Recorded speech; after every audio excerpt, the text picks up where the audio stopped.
Hello, my name is Charnette Stinnett. I am a student at Grand Canyon University, enrolled in the Masters of Sociology with an emphasis in education. We will be discussing institutions and social structures in America, with an emphasis on education, military, religion, medicine, and politics, analyzing how stratification functions and conflicts of these social structures. In America, those with higher socioeconomic statuses are viewed as having greater access to resources. The United States has progressed throughout various stages of development, evident in the agrarian society, industrial society, to post-industrial society, from also colonial times of land ownership to the Industrial Revolution of capital ownership to post-industrial ownership of information. Explanation will also be given as to what the basic needs are for the institutions to function. In addition of these institutions listed, we will then explore how stratification presents itself within education, military, and medical institutions. As we discuss the stratification of each institution, take note how wealth, power, and prestige play a major role in stratification. Social institutions shapes our attitudes, behaviors, and thoughts. The significance of these institutions is each one serves a purpose in society. Without them, our society would be in chaos and destruction. What comes to mind when you think of social stratification? Social stratification relates to those with money, power, and heavy influence, or the ability to control groups or individuals. Each social institution has functions and conflicts. For instance, our education institutions play fundamental roles of society, providing knowledge and respect for authority.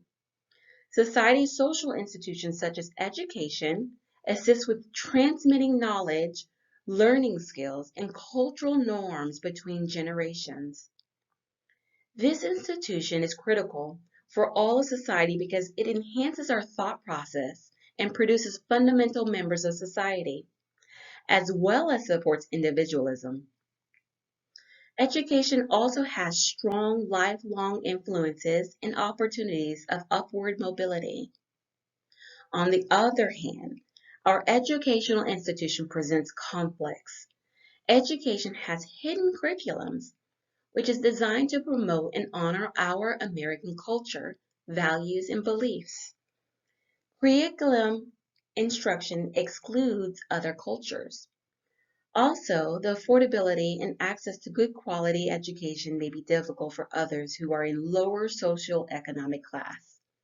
Therefore, those in lower socioeconomic classes primarily have access to lower paying careers and unequal access to education. In addition, education has heavy patterns of stratification. Those who are unable to afford to attend school, their chances of opportunity is slim. The creation of an equal education environment for all should allow better outcomes and opportunities. The ability to choose the school of choice, private or public school, is based on one's socioeconomic background. The Pew Research Center shows that the completion of college is stratified by ethnicity. An estimated 63% of Asian Americans and 41% of white graduates from college compared to 22% of Blacks and 15% of Latinos. This data reveals that systemic racism shapes access to higher education, which in turn affects one's income and wealth. However, for the most part, education is viewed as a major function and value of society. The knowledge we gain is shared among generations after generation. Educational attainment allows upward mobility and opportunity in the careers we seek. The next institution is military, which displays functions and conflicts. The military functions similarly to civilian society, yet different. Military personnel are expected to follow orders and regulations set by the military. The selection of which soldiers are most chosen for combat is based on individuals' cognitive abilities and fitness.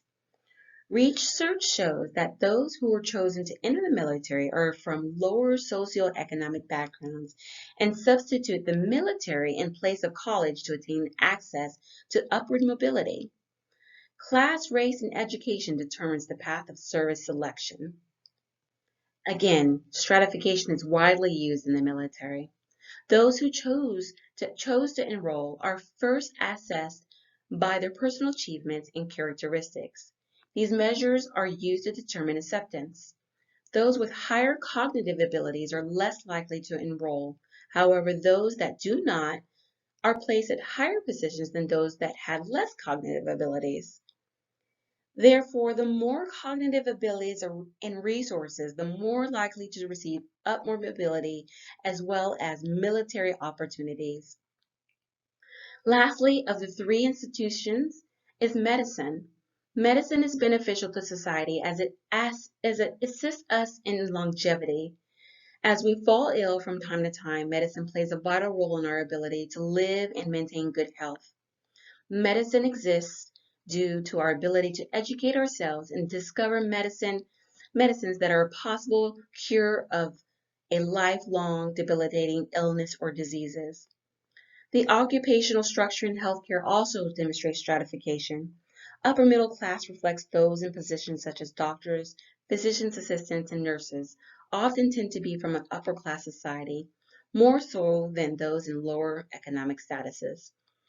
Salaries for those in lower management, such as aides and orderlies, are drastically lower than those with more educational attainment.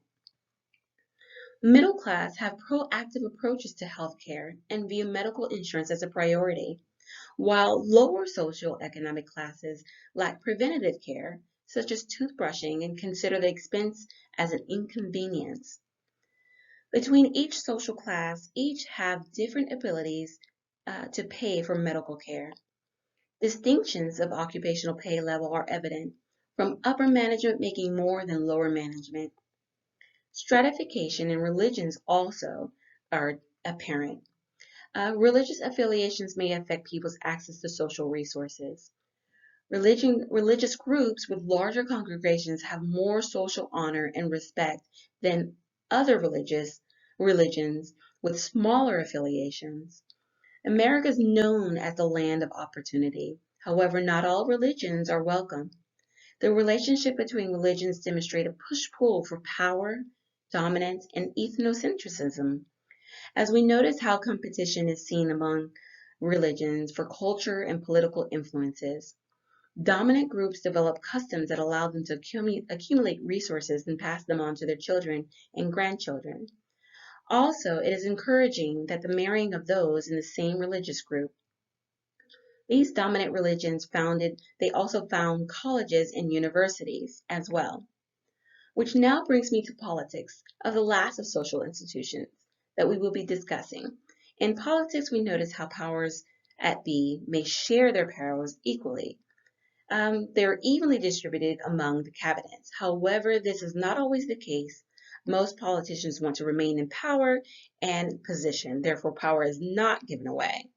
The only way power is shared is if there is a give and take relationship among members. In conclusion, all social units, groups, and institutions contain social systems. Stratification exists in every society, large, small, traditional, and modern. Stratification varies among individuals and groups. However, emphasis on income, occupation, and education plays a vital role in social stratification. Society consists of many institutions not limited to education, military, and medical. All social institutions play both a positive and negative role. Nonetheless, institutions are the foundations of our society. While society has evolved, the functions of society remain the same. All of society institutions consist of the basic needs, such as organized groups, statutes, values, and norms, which bind society together. Thank you.